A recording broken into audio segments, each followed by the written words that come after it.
The Yu-Gi-Oh market just keeps heating up. Welcome to the Solemn Yu-Gi-Oh channel where we discuss everything collecting and investing in Yu-Gi-Oh. So today we have once again just a bunch of huge sales on vintage Yu-Gi-Oh, and of course we have to cover them. Once again, these are all eBay sold listings and accepted offers, so do be aware if anything sketchy goes on. If a item is relisted, not paid for, all that weird shit, I try to keep you updated usually in the comments down below, so do check the pinned comment just in case. Let's get into these massive sales. So first of all, we had an Mrd Box Metal Raiders box, first edition sealed for $12,000. Now that is really big. Do note there is currently one listed for $10,000, but it has a dent. Now does that dent justify the $2,000 price difference? I don't know. Maybe to this buyer it did, or maybe this gets relisted. Who knows, right? Overall, this is the second set ever. You know, I'll forever keep praising this set. Has some huge hitters. Has Gate Guardian, Thousand Dragon, Barrel Dragon, Mirror Force, Time Wizard, Black Skull Dragon, Summon Skull, Change of Heart. There's a lot of big hitters. I guess the worst things you can get is some of these traps as ultras, but everything else is just huge. Harpy Lady Sisters, Kuribo. You don't need to hear me simp over this set over and over again. Of course, LOB is the first set. Of course, Magic Ruler is my favorite, but this one's a big one as well. Next up, we have Flame Swordsman LOB first edition PSA 10. Now, interestingly, in yesterday's video, I went over a variety of auctions that I was following because I was interested in bidding on them. And so one of them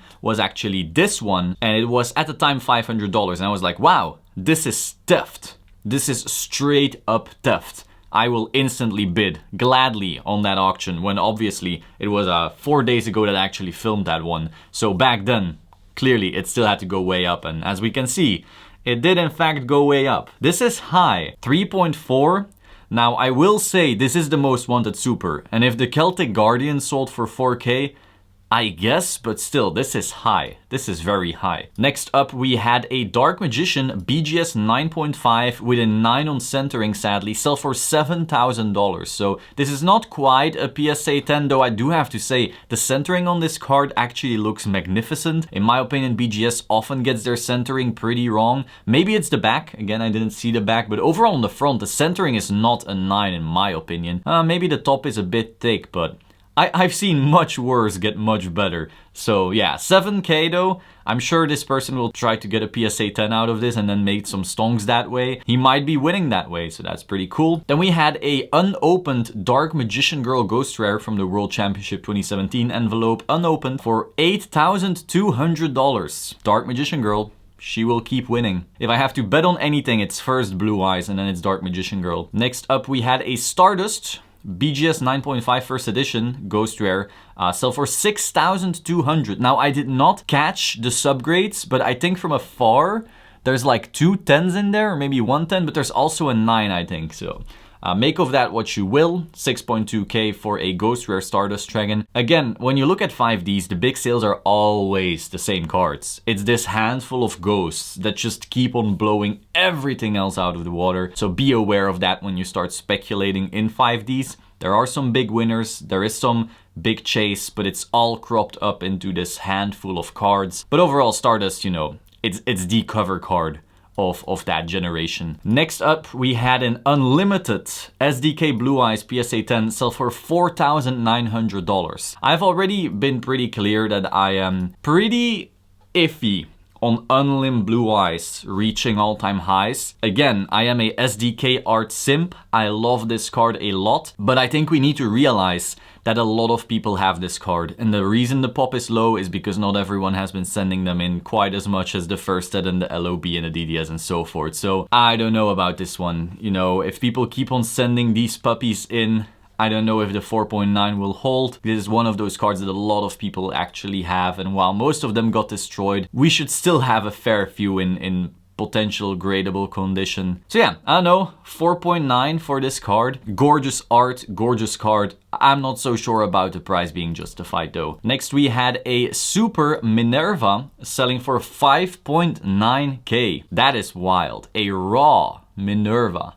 5.9K. This is a YCS prize card, by the way. It might be the most loved YCS price card, maybe together with the Chaos Emperor. But yeah, this card was hyper playable, super strong back in Zombie, Plant, Lightsworn, whatever those weird hybrid decks were basically at the time. Lightsworn is a very loved archetype, and of course when you have such a strong chase card, it's a prize card. I'm not surprised, but for a super, wow. Imagine what the Ultra is actually at right now. We haven't seen one for sale in so long, so we actually have no clue. Next up, we got some God cards. Now this is a weird one because I don't have the full picture. So we see that the Winged Dragon of Ra is gold lettered, so I assume the whole set is Ultras, but that would mean that someone paid $5,300 for the 3 Ultras. So if you have to divide by 3, that would mean that the Ultras are now 1.6 to 1.9, anywhere in that range. I'm not gonna do the math real quick right now, but you know, they're high.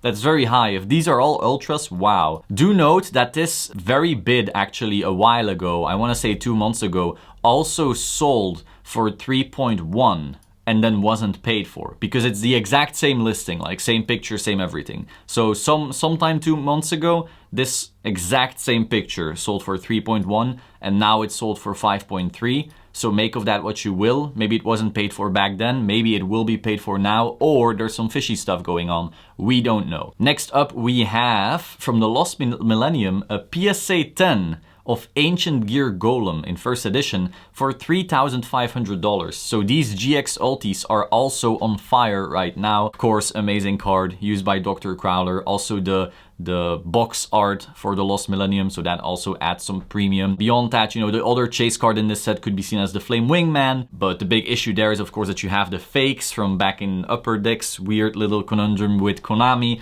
So, you know, that kind of dilutes the pool because people are like, well, it's not that rare because you also have this massive amount of fakes. Regardless, Flame Wingman is Flame Wingman, and if you have the gold little stamp, you already know yours is real. I don't know, bit of an odd one, 3.5. I think it's justified. I think I've heard people say that Ancient Gear Golem isn't that hard to pull in comparison to others. I'm sure Strictly Sealed has some words on this one. But yeah, iconic card. I don't have anything against this per se. Next up, we had Blackluster Soldier, Envoy of the Beginning, Invasion of Chaos, first edition PSA 10 for $5,000. Now do note, there was the offer potential, maybe just messaged them and gave a lower offer and then still sold it for that lower offer, perfectly possible, but that doesn't happen that often either. And 5K though. Note that Invasion of Chaos is an extremely hard set to find sealed. It's also extremely iconic because back in the day it introduced these Chaos monsters, and these Chaos monsters were insanely broken. So, you know, you had your BLS and you had your Chaos Emperor Dragon. That chase made that set, you know, just balloon in value.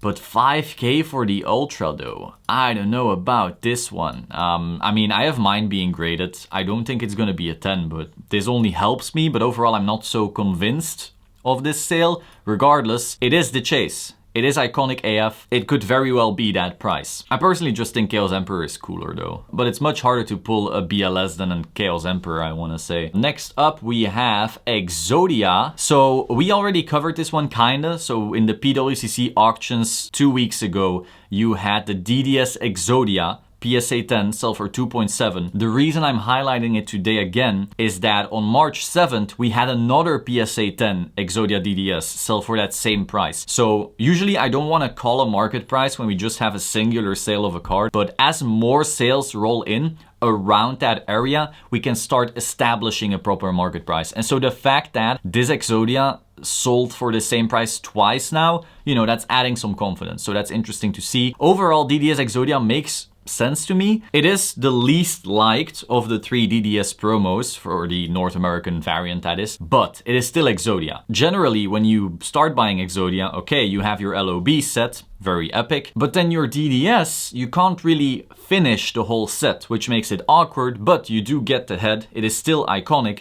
and it is extremely different foil from LOB.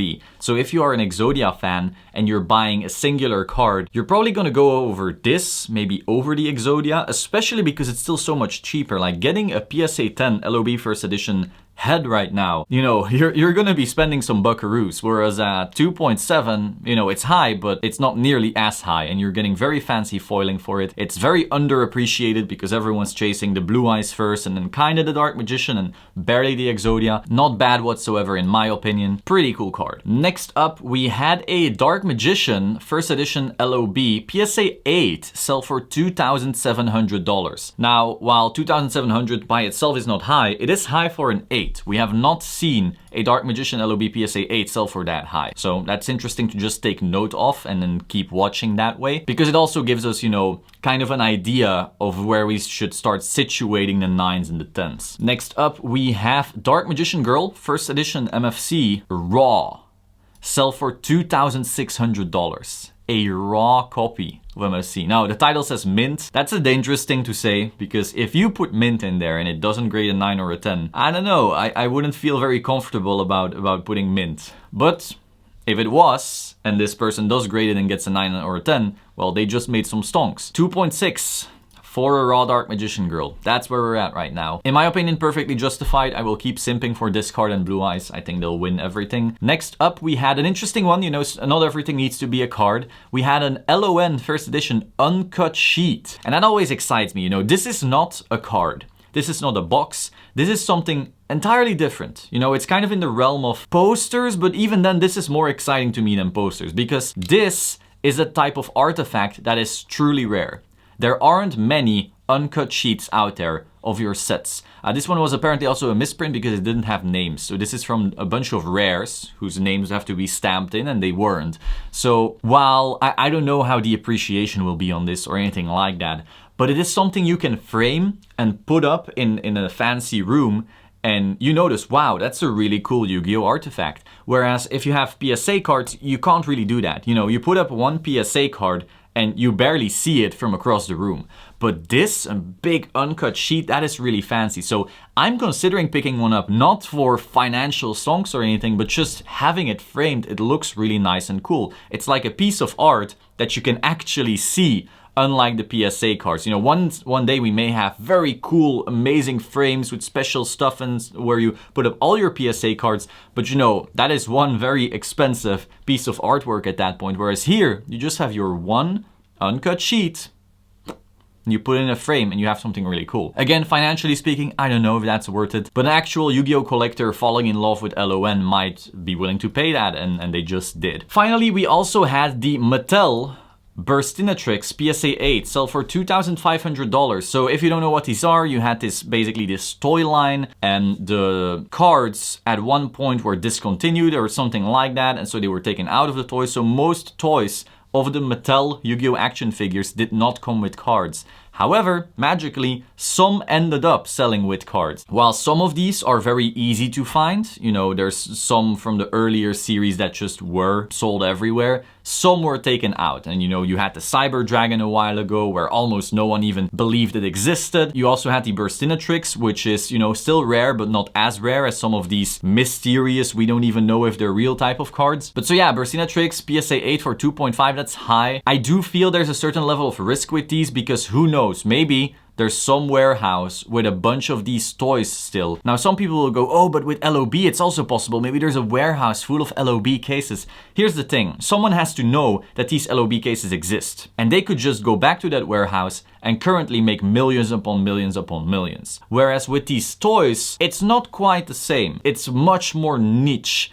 If you worked on these, you don't necessarily know that, oh, this card that was kind of discontinued is now worth money or something like that. And even then, it's not maybe worth that much unless we're talking about the Sidra, maybe the BLS and so forth. So it's just very different. If there was a bunch of sealed cases of LOB out there in a massive warehouse or something, they would currently be dug up by people knowing they're gonna become millionaires. Whereas with these toys, it's much more likely that one day we go, oh, here's a couple, 500 of these.